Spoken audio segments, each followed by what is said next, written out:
Hello and welcome to Mediocre Movie Reviews. Let's talk about Batman and Robin.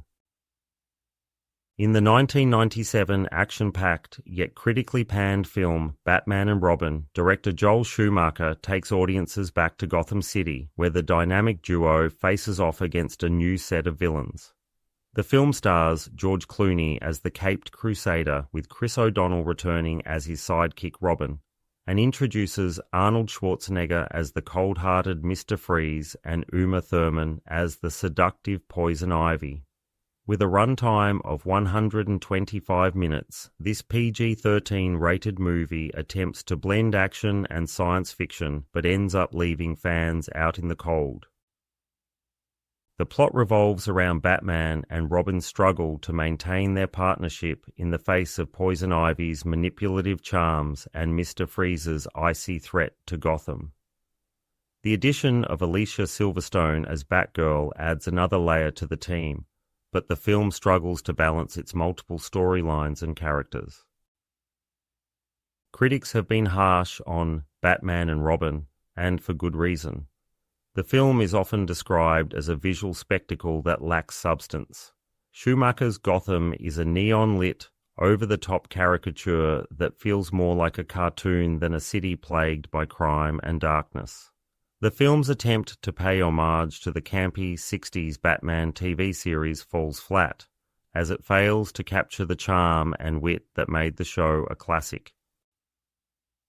Clooney's portrayal of Batman is criticised for lacking depth, and his chemistry with O'Donnell's Robin is unconvincing.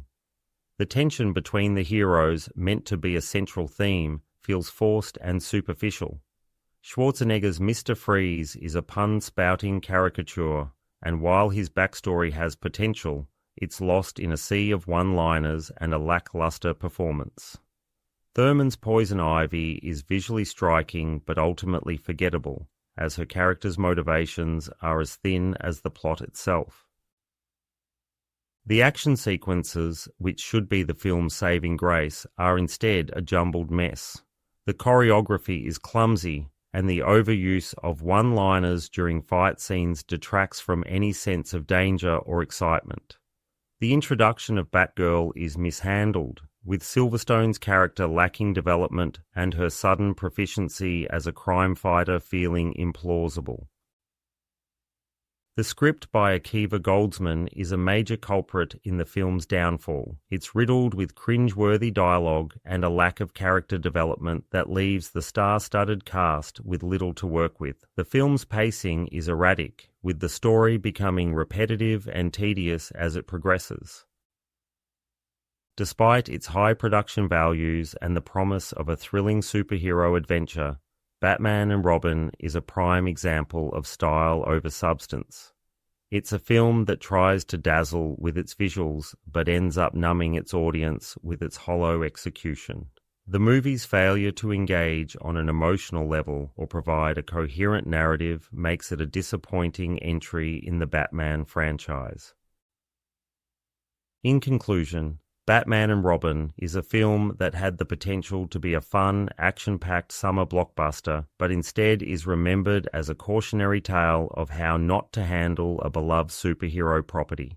It's a movie that's best left in the past, serving as a reminder that even the most iconic characters need a strong story and direction to make their cinematic adventures worthwhile.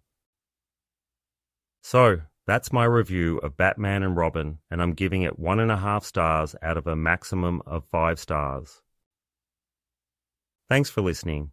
If you enjoyed this content, please like, subscribe, and I hope to see you all next time at Mediocre Movie Reviews.